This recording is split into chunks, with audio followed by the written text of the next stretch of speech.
एकदा असा बालकृष्ण सकाळी सकाळी उठला, लहान होता कृष्ण, दारात आला, हात वर केले, आळस देत आहे. पुढून राधा शेण टाकायला निघलेली सासूरवाशी राधा. राधेने कृष्णाकडे पाहिलं, राधा थांबली. कृष्णाचं सौंदर्य पाहून राधा थांबली. थांबलेल्या राधेने कृष्णाच्या जवळ आली. बालकृष्ण दारात उभा आहे, आळस देत आहे, सकाळी उठलेला आहे, निरागस मुद्रा आहे, हात वर केलेले पाहिल्यानंतर ते कृष्णाचं रमणीय कमनीय रूप राधेनं पाहिलं. राधा आकृष्ट झाली. राधा जवळ आली आणि जवळ आल्यानंतर राधेनं शेणाची पाटी डोक्यावर होती, हात काढला, असा गालाला त्याच्या हात लावला, गालगुच्चा घेतला. लहान बाळाचा गाल पकडत नाही, गाल पकडल्याबरोबर शेणाच्या पाटीतून आलेला हात कृष्णाच्या गालाला शेण लागलं. कृष्णाने पाहिलं, राधेनं केलं काय, आपल्या गालाला शेण लावलं. बरं वाटलं नाही. असाच खोडकर होता आणि त्याच्या गालाला शेण लावलं, गप राहायचा. खाली शेण पडलेलं होतं, उचललं, राधेच्या अंगावर मारून फेकलं. राधेची साडी शेणानं भरली. राधा वैतागली, चिडलेली राधा. राधेनं डोक्यावर शेणाची पाटी होती, पावसाळ्याचे दिवस होते, शेणाची पाटी खाली टेकवली. राधा कृष्णाच्या जवळ गेली, रागे रागे जवळ गेलेली आहे आणि जवळ गेलेल्या राधेनं त्याची मानगुटी पकडली आणि शेणाच्या पाटीत कृष्णाचं तोंड असं दाबलं. काय झालं असं, काय झालं असं नाही आलं लक्षात? उद्या शेणाच्या पाट्या भरून घ्या, तोंड त्याच्यात शेणाच्या पट्टीत तोंड दबल्यावर काय झालं सर? पातळ शेण होतं. काय झालं सर? काय एवढी विचारात पडली मला, काही लक्षात आलं? तोंड शेणाने भरलं, माखलं, काय म्हणायचं ते मला, तोंड शेणाने भरलं. दुसरं काय? भक्ती शास्त्राने हे चिंतन केलं, गोमय मंडित भाल कपोलम. गोमय म्हणजे शेण, मंडित म्हणजे भरलं, भाल कपोल म्हणजे चेहरा. कृष्णाचा चेहरा शेणाने भरला. मग आता मी तुम्हाला विचारतो, चेहरा शेणाने भरल्यावर कोणी सुंदर दिसते का? नाही ना? युक्तिवादाने उत्तर देऊ. चेहऱ्याला शेण लागल्यावर जर कोणी सुंदर दिसत असतं तर मेकअप बॉक्स मधल्या क्रीम गेल्या असत्या आणि शेणाच्या पाट्या भरून आल्या असत्या. आणखी मेकअप बॉक्स मध्ये शेणाच्या पाट्या नाहीत. याचा अर्थ असा आहे, शेण लागल्यावर कोणी सुंदर दिसत नाही, पण कृष्णाच्या चेहऱ्याला शेण लागलं तरी कृष्ण कसा दिसत होता? चेतस चिन्मय स्वरूपम भासम. तो चेतस वाटत होता, चिन्मय वाटत होता, स्वरूपाचा भास होत होता. ऐका, कृष्णाच्या चेहऱ्याला शेण लागलं तरी त्याचं सौंदर्य तिरोहित होत नाही. आणि आपण काय काय लावलं ते फिरून फिरून लावली, फिरून फिरून लावली. ते किती जरी लावली तरी सकाळी मकर संक्रांत घरातच आली.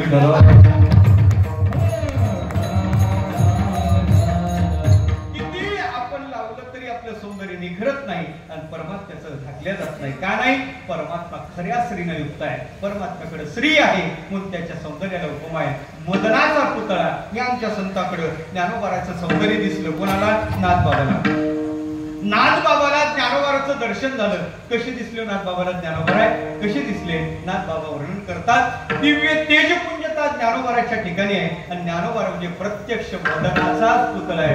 दिव्य तेजपुंज मदनाचा पुतळा. ऐका, देवाच्या सौंदर्याला उपमा आहे राजस सुकुमार मदनाचा पुतळा आणि ज्ञानोबाराच्या सौंदर्याला उपमा आहे दिव्य तेजपुंज मदनाचा पुतळा. उपमा एक असेल तर फरक कुठं करता?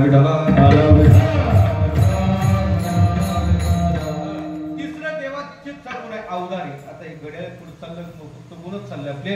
उदारता उदार, देव उदार आहे. पण एक काय देव किती उदार आहे? घेशी तेव्हा देशी, घेतल्याशिवाय देत नाही बाबा. आणि किती उदार झाला, किती उदार झाला तरी आपली खुर्ची काय देत नाही. आपली खुर्ची देत नाही बघा, देत नाही. त्याच्या खुर्चीची अपेक्षाही करू नये. देव उदार आहे, सगळं दुसरं देतो, आपली खुर्ची देत नाही, आपलं पद देत नाही. आणि त्याच्या पदाची अभिलाषा करणं पाप आहे. नाही पाप. राया विठोबाचे पद जो अभिलाषी, पातकाची राशी तुका म्हणे, ते पाप आहे. देव आपलं पद देत नाही. पण ऐका, देवा संत देवापेक्षा आमचे साधू उदार आहेत. किती उदार आहेत? संत उदार.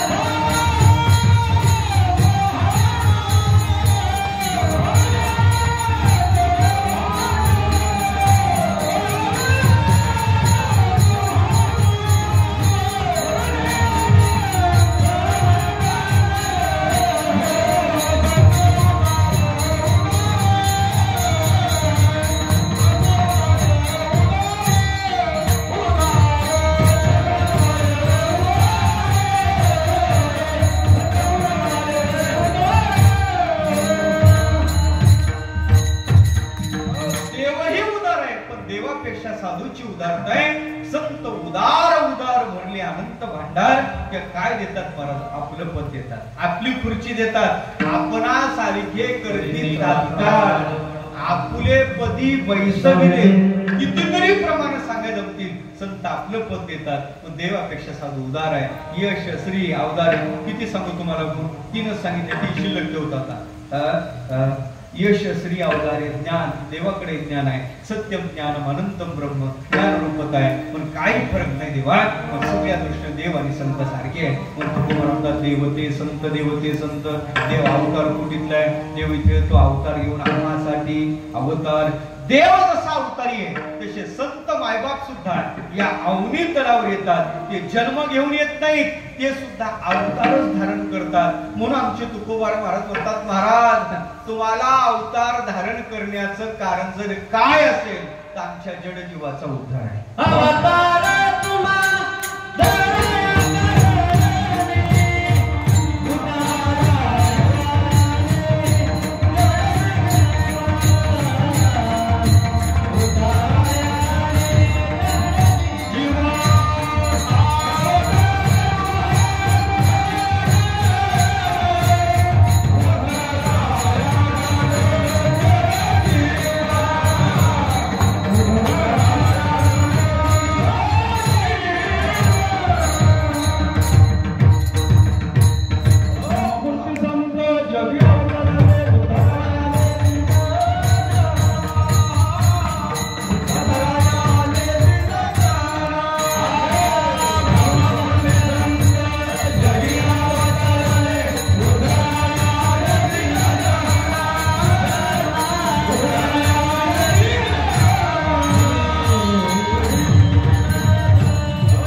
अवतार तुम्हाला या कारण दोन्ही संतांचं प्रमाण पहा. देवही अवतारी आहे, संतही अवतारी आहे. तुमचं आमचं वेगळंच आहे. अवतार वेगळा, जन्म वेगळा. बरं का, संत जन्माला येत नाही. जन्म कशासाठी? उचापात्यासाठी, दुसरं काहीच नाही. माग उचापात्या केल्या म्हणून जन्म, पुढे त्याच्यासाठी, दुसरं काहीच नाही. पटवून देतो मी तुम्हाला. साधू जन्माला येत नाही. आता मला प्रमाण आठवत आहे पण नाविलाज आहे माझा. साधू जन्माला येत नाही. नाही आम्हा जावे मरावे लागत आहो अखंडित जैसे तैसे. पुराणातल्या गीता सांगते, इदम ज्ञान उपाश्रित्य ममसा धर्मी आगता सर्गेपि नोपजायन्ते प्रलयेन वेदनिश. ज्ञानेश्वरी सांगते, म्हणून जन्मक्षया अतीत जे धनंजया जे झाले ज्ञाना या अनुसरोनी. की आता आणखी पुढे वेदांत सुद्धा हे सांगते, य ब्रह्मवेदेश ब्रह्म भवती सोय. जे ब्रह्माला जाणतात ते साधू ब्रह्म होतात म्हणे. काय विशेषता? ब्रह्मणो नास्ति जन्मतः. ब्रह्म कधी जन्माला येत नाही. आणि ते साधू पुनरेशन ज्या येते त्यांना सुद्धा जन्म घ्यावा लागत नाही. माझा विषय चालला, देव जसा आहे तसे साधू पुरुष आहे. तुमचा आमचा जन्म आहे. देव अवतारी आहे, साधू अवतारी आहे. मग देवही अवतारी, साधू अवतारी. फरक कुठे आहे? फरक आहे. कोणता फरक आहे? देवाचा अवतार कोणासाठी? एक तर चांगल्यासाठी नाही तर वाईटासाठी. चांगल्यासाठी येतो नाही तर वाईटाचा पडशा पडाय. देव दोघांसाठी येतो. संतांचा अवतार आहे कोणासाठी? तुमच्या आमच्यासाठी. स्वामीचा अवतार कोणासाठी? तुमच्या आमच्यासाठी. म्हणजे म्हणावं तेवढा चांगला नाही, म्हणावं तेवढा वाईट नाही, अशा मधल्यांसाठी. आणि तुमच्या आमच्यासाठी. आपण चांगले आहे का वाईट आहे? काय मत आहे तुमचं? आपण चांगले आहे का वाईट आहे? या धर्ममंडपात अतिशय चांगलं आहे त्याने हात वर करा बरं. प्रश्न लक्षात आला का? अतिशय चांगलं आहे त्याने हात वर जाऊ द्या. अतिशय वाईट आहे त्याने हात वर करा. आता तुम्ही कुणीकडेच मतदान केलेलं हात दोन्हीकडे तुम्ही वर केलेलं. तुम्हीच आपणच आपल्या क्रियेनं सिद्ध केलं, महाराज आम्ही चांगले नाही आणि आम्ही वाईट आहे. पटवून देऊ का तुम्हाला? खरंच आपण चांगले नाही वाईट आहे. पटवून देऊ. इतक्या रात्री कीर्तनाला कोण येतात? चांगले येतात का वाईट येतात? कीर्तनाला कोण येतात? चांगली लोक का वाईट लोक? बरोबर आहे ना? चांगलं जाऊन उत्तर द्या. चांगली म्हणून आपण बरोबर आहे ना? चांगली म्हणून खरंच कीर्तनाला आलो, पण कीर्तन झाल्यावर दुसऱ्याची फाटकी आपली फाटकी ठेवून दुसऱ्याची चांगली घालून जाणं. या हसण्यात तुका म्हणे येथे काहीतरी आहे. आळंदी, पंढरी, देहू, पैठण, त्र्यंबकेश्वर वारीला जाणं चांगलं का वाईट? चांगले. चांगलं. पण वय नाही झालं तरी अर्ध तिकीट काढून जाणं वाईट. हा खरं सांगू का? पंढरपूरला जाणारी अर्ध्याची अर्धी तिकीट आहे हो विठ्ठल.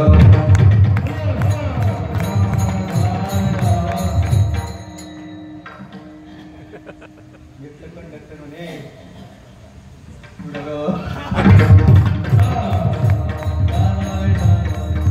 मला माहिती आहे तू म्हातारा नाही, तू करून घेतलेला आहे. माय काही चाललं नाही, पण नाटक करू नको ते चटकन पैसे घेऊन सांगायचं काय. देवा आपण चांगले नाही, आपण वाईटही नाही. याच्यासाठी संतांचा अवतार आहे. देव अवताराला आला कुठून? हरी वैकुंठाहून. साधू आलेत कुठून? आम्ही वैकुंठवाशी, तेही वैकुंठातून आले. देव आला का? धर्मासाठी आला. साधू आलेत का? धर्म रक्षावया कारणे साधू होतात अवतीर्णे असं म्हणतात बुवा. देवाने एखाद्या मुक्यावर कृपा केली तर मुका बोलतो म्हणे. मुकम करोती. एखाद्या मुक्यावर देवाने कृपा केल्यावर मुका बोलतो. ऐका, एखाद्या साधूने एखाद्या मुक्यावर कृपा केली तर मुका बोलायचं नाही का? सांगू तुम्हाला, साधूनी कृपा केल्यावर मुका साधं बोलणार नाही, मुका शास्त्र बोल. साधं शास्त्र बोलणार नाही. देवाचा गुरु बृहस्पती त्याच्याशी होड लावण्याचं त्याचं सामर्थ्य होईल. मी बोलत नाही. ज्ञानोबा सांगतात, आपुलिया स्नेहाची वागेश्वरी जरी मुक याते अंगीकारी तो वाचस्पती शिकरी प्रबंध होडा. याचा अर्थ असा आहे, देवापेक्षा साधू श्रेष्ठ आहे. देवानी कृपा केली तर मुकाच बोलतो. संतांनी कृपा केल्यावर निर्बुद्ध पशु वेद बोलतो. होती कृपा तुमची पशु बोलेले, होती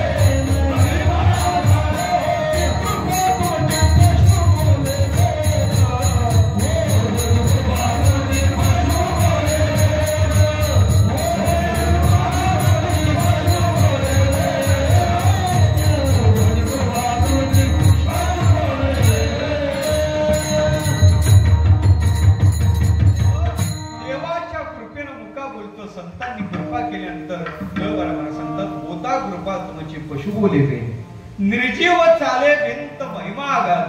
देवानी कृपा केली पांगळा चालतो. संतांनी कृपा केली कड भिंत चालते. पांगळा चालतो बरं का. नाशिक जिल्हा सप्तशृंगी पर्वत, सप्तशृंगी पर्वतावर चौरंगी नाथाचे हातपाय तोडून धड टाकलेले. केवळ धड खाली टाकले. त्या वाटेनं मत्स्येंद्रनाथ जात आहे. मत्स्येंद्रनाथाची दृष्टी चौरंगी नाथाच्या त्या धडावर पडली. परिणाम काय झाला? दृष्टी संताची पडल्याबरोबर चौरंगीनाथाच्या त्या धडातून पुन्हा हातपाय बाहेर आले. ते चालू लागले. मी बोलत नाही. ज्ञानोबा ज्ञानेश्वरीच्या 18व्या अध्यायात हा दृष्टांत देतात. ज्ञानेश्वरी ओवी आहे. तो मत्स्येंद्र सप्तशृंगी भग्न अवयवा चौरंगी भेटला की सर्वांगी संपूर्ण झाला. काय फरक आहे? काय फरक आहे? देवापेक्षा साधू सामर्थ्य अधिक आहे. म्हणून तुकोबाराने का म्हणून नाही देव ते संत देव. देव आणि संत एक आहेत बाबा, काहीच नाही. ऐका देवा, एक दोन कथा सांगतो, भजन करा.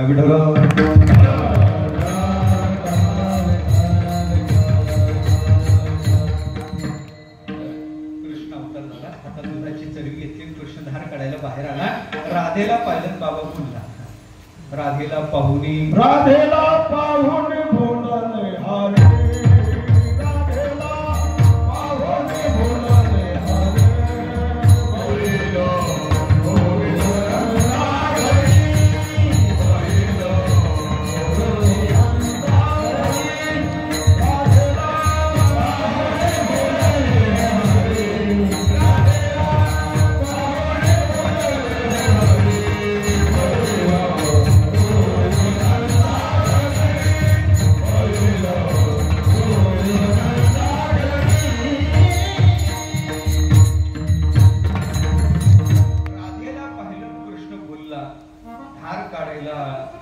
गायीच्या कुठ्यात जाण्याऐवजी बैल धुते नंदाघरी. देवाचं चरित्र आहे. बैलाच्या कासेत हात घातला, देवानी धार काढली. हे कृष्णाचं म्हणजे देवाचं चरित्र. आपला विषय चालला देव आणि संत. चला संताचे लोक आमचे तुकोबार आहेत. फाल्गुन वद्य तिला वैकुंठाला गेले. एकुलती एक भागीरथी नावाची कन्या शोक विवळ झाली. इंद्रायणीच्या डोहात पोरीनं उडी टाकली. देवाने मत्स्य रूप धारण केलं, भागीरथीला बाहेर काढलं. तुकोबाराला वैकुंठ लोकातून खाली पाठवलं. तुकोबारा आले, भागीरथीला पुरवाळलं, पोरीनं डोळे फोडले, पाहिले. म्हणे बाबा तुम्ही, अहो बाबा लोक सांगत होते तुम्ही वैकुंठाला गेले. बाबा आतापर्यंत वैकुंठाला गेलेले कोणीच आले नाही, तुम्ही कसं काय आले? तुकोबारा म्हणे पुरी ते वैकुंठाला जातच नसतात. म्हणे बाबा त्यांच्या 10व्या 13व्या पत्री करतो असंच लिहिलेलं असतं. कळवण्यात होते की आमच्या अमुक अमुक कुठे गेले. मी म्हणतो महाराज त्याच्या अलीकडे स्वर्ग आहे, तिथं जाण्यासाठी 100 येण्याचं तिकीट पाहिजे. हा पित तिथपर्यंत जायचंच कसं? पोरी ते जातच नसतात. ज्या घर वैकुंठी येथे उपकारासाठी आले हात धरला, पोरीनं घरी नेलं. म्हणे बाबा मी आता तुम्हाला जाऊ देणार नाही. बाबा जेवायला काय करू? म्हणे बाई एवढा वेळ नाही. म्हणे नाश्त्याला मॅगी होतं का नाही मला नाही सांगायचं माहिती, पण घरोघरी माता बहिणी शेवया करायच्या. शेवया माहिती आहेत ना? खाण्याचं नाही सांगण्याची गरज. खानदेशात वरात बाबा खाण्याचं नाही सांगण्याची गरज. अलग लक्षात. ते शेवयाचा भात पोरीनं केला. आता त्याच्यावर खायला काय पाहिजे? दूध पाहिजे, तूप पाहिजे, साखर पाहिजे. घरात पहिलं दूध नव्हतं, गावात फिरली, दूध काही भेटलं नाही.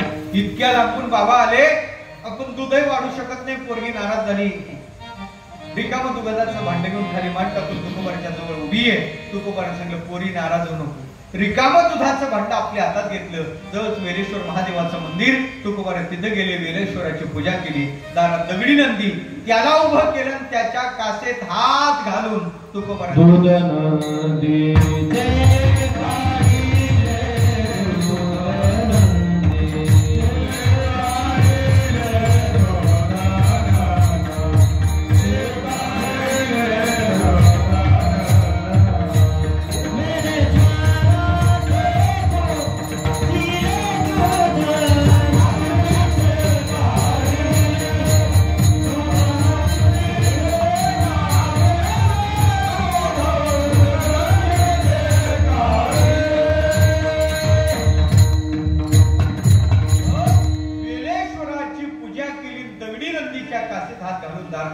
ऐका. देवानी चेतन नंदीचं दूध काढलं आणि आमच्या संतांनी दगडी नंदीचं दूध काढलं. सामर्थ्य कोणाचं अधिक हो? देवापेक्षा साधूचं सामर्थ्य अधिक आहे. राम अवतार पंचवटी प्रतिकूल अवस्था रावणानं स्वारी केली, सीतेला घेऊन गेला.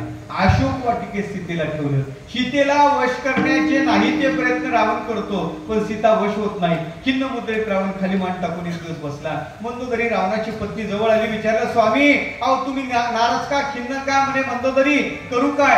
अगं पहिल्यांदा सीतेला मिळवाय गेलो, धनुष्य उरावर पडला, अपमानित होऊन आलो. आता सीता माझ्या ताब्यात आहे, उपयोग काय? म्हणे झालं काय? म्हणे सीता मला वश होत नाही. स्वामी नाराज होऊ नका, तुमच्याकडे एक विद्या आहे. त्या विद्येनं तुम्हाला कोणाचंही रूप घ्याय जमते. तुम्ही एक करा, रामाचं मायावी रूप घ्या.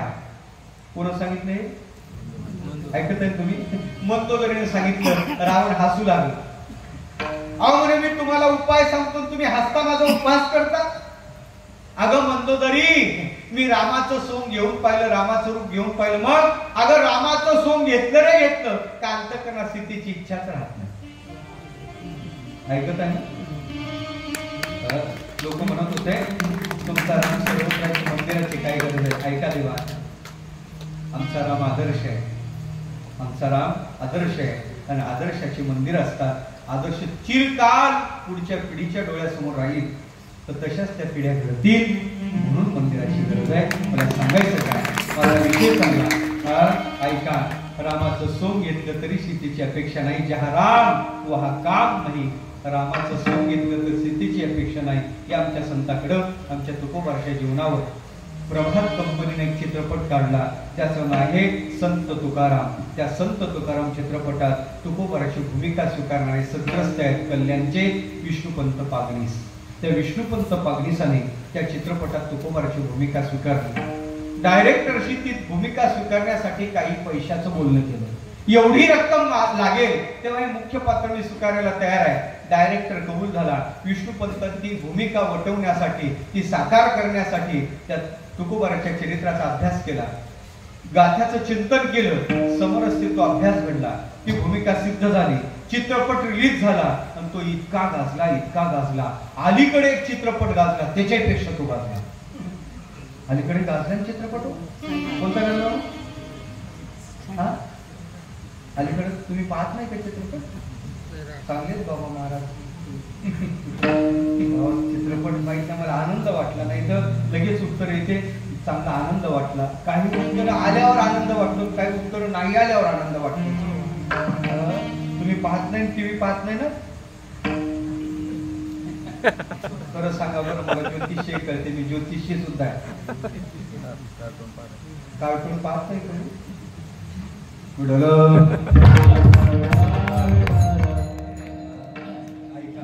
अलीकडे गाजलेला चित्रपट विकाराने युक्त आहे आणि तो विचाराने. विकाराचा प्रभाव चिरकाल राहत नाही, पण विचाराचा एकदा बसलेला पगडा पुन्हा निघत नाही. तो चित्रपट 4 पट 5 पट गाजला. ऐका, त्या चित्रपटास तुकोबारची भूमिका विष्णुपंताने स्वीकारली. तो वेश अंगावर चढवला. उभ्या आयुष्यात त्या नटाने दुसरे कपडे परिधान केले नाही. ऐका, विष्णुपंत वाटेनं निघले तर लोक म्हणायचे तुकाराम महाराज आले, तुकाराम महाराज आले, तुकाराम महाराज आले.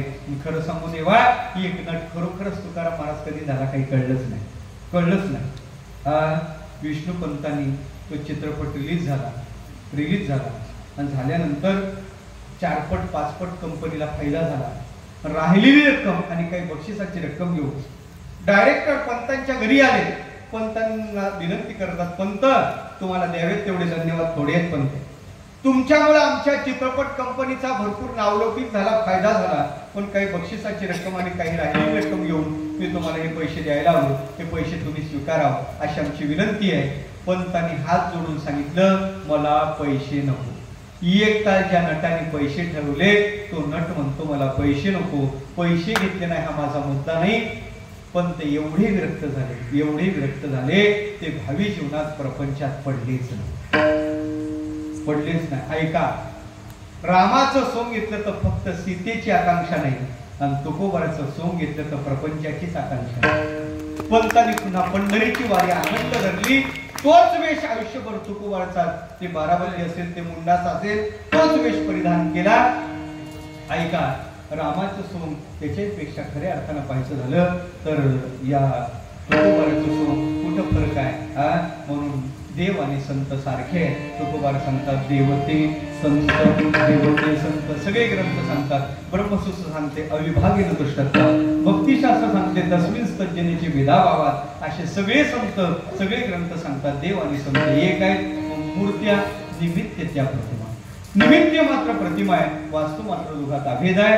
देव आणि संत एक आहेत. घड्या आपलं संपलेला आहे. माझा एवढाच मुद्दा झाला, मी एकच चरण सोडतो बाकीचं सोडतो.